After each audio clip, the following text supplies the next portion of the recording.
Sir బీజేపీతో Jagan remix TDP అసౌకర్యం అంతే కదా. జగన్మోహన్ రెడ్డి ఇప్పుడు లోకేష్ బాబు మొన్న ఢిల్లీ వెళ్ళారు, 2 రోజుల్లో ఉన్నారు, మంత్రులందరినీ వరుసగా కలుసుకున్నారు. తమ అమరావతి పర్యటన కానీ రాష్ట్రానికి రావాల్సినవి వచ్చేవి ఇవన్నీ కూడా చర్చించారన్నారు. మంచిది. ఆయన వెళ్ళిన సందర్భం కూడా మామూలుది కాదు. రాష్ట్రంలో బాగా వివాదగ్రస్తము. రెండవది ఉపరాష్ట్రపతి ఎన్నిక, ఈ సర్ మీద లేకపోతే ఈసీ మీద వివాదం, ఇలాంటి కీలకమైన సమయంలో ఆయన అక్కడికి వెళ్ళారు. కాబట్టి ఖచ్చితంగా ఢిల్లీలో లోకేష్ బలంగా స్థావరం ఏర్పరచుకున్నాడు. ఆయన ఇప్పుడు దాదాపుగా ఈ ముఖాముఖి సంభాషణలు చర్చలు చాలా వరకు లోకేషే ఖరారు చేస్తున్నట్టుగా కనిపిస్తుంది. చంద్రబాబు నాయుడు పెద్ద మనిషిగా అప్పుడప్పుడు వెళ్ళి చివరి దశలో ఆశీర్వదించడం తప్పితే ముఖాముఖి వాళ్ళు, ఎందుకంటే అమిత్ షా లాంటి వాళ్ళు, Amit Shah team Modi Amit Shah is comfortable with youngsters.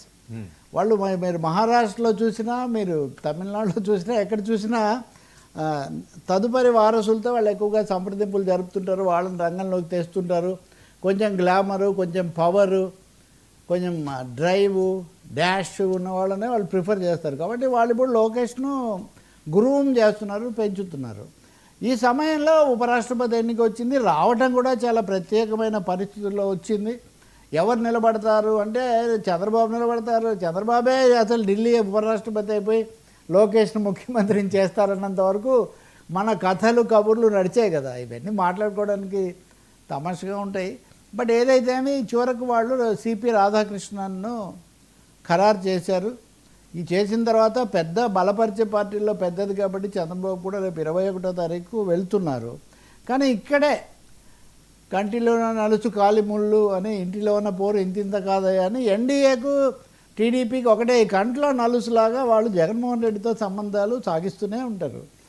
అందులో సాగించడం అంటే మామూలుగా కాదు. రాజ్నాథ్ సింగ్ జగన్కి ఫోన్ చేసి మాట్లాడడం అంటే నిజంగా వాళ్ళ మద్దతు తీసుకోవాలంటే ఎవరో మీలాంటి మధ్యవర్తులతో చెప్తే కూడా మద్దతు తీసుకోవచ్చు. అలా కాదు, వాళ్ళు వైసీపీతో కూడా మేము సంబంధాలు కొనసాగిస్తాము అనే ఖచ్చితమైన రాజకీయ సంకేతం టీడీపీకి ఇవ్వదలుచుకున్నారు. కాబట్టి రాజ్నాథ్ సింగ్ అంత టాప్ లీడరు నేరుగా మాట్లాడారు. ఇతర పార్టీలతో కూడా మాట్లాడారు.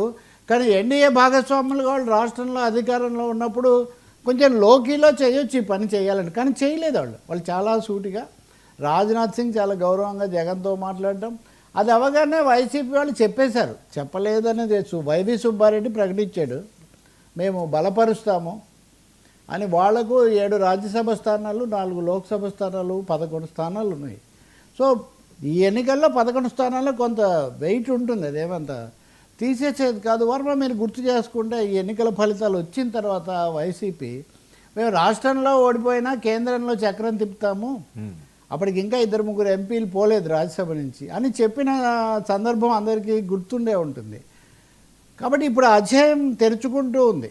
ఇది బీజేపీ జగన్మోహన్ రెడ్డి అయితే బీజేపీ వైసీపీ యొక్క ఢిల్లీ బంధం ఉపరాష్ట్రపతి ఎన్నికతో మరింత బలపడుతున్నట్టుగా మటుకు కనిపిస్తుంది స్పష్టంగా. దానికి తోడు వీళ్ళు కూడా వేగంగా ఇంకేమాత్రం మినహాయింపు లేకుండా మద్దతు ప్రకటించేయడం, ఢిల్లీ వర్గాలకు కూడా చెప్పడం, దాన్ని సమర్థించుకోవడం కోసం వాళ్ళు ఒక వాదన కూడా తెస్తున్నారు. మేము ఎప్పుడు చెప్తున్నాము రాష్ట్రపతి ఉపరాష్ట్రపతిని ఏకగ్రీవంగా అందరూ బలపరచాల్సిందే కానీ వ్యతిరేకత ఉండకూడదని. ఇదిగో ఎన్నికల కమిషన్ విషయంలో కూడా వాళ్ళ విమర్శ వాళ్ళు చేస్తున్నారు కానీ ప్రతిపక్షాలతో వాళ్ళు ఏం కలవడం లేదు. కాబట్టి జగన్ దగ్గర కావడం అన్నది ఖచ్చితంగా టీడీపీకి కొంత అసౌకర్యంగా, ఇబ్బందికరంగా ఉండేటటువంటి ఒక విషయం. అఫ్కోర్స్ వెంకయ్య నాయుడు, రామ్నాథ్ కోవింద్, ద్రౌపది ముర్ము సమయంలో కూడా 2 పార్టీలు కలిసే ఉన్నాయి ఈ ఎన్నిక విషయంలో.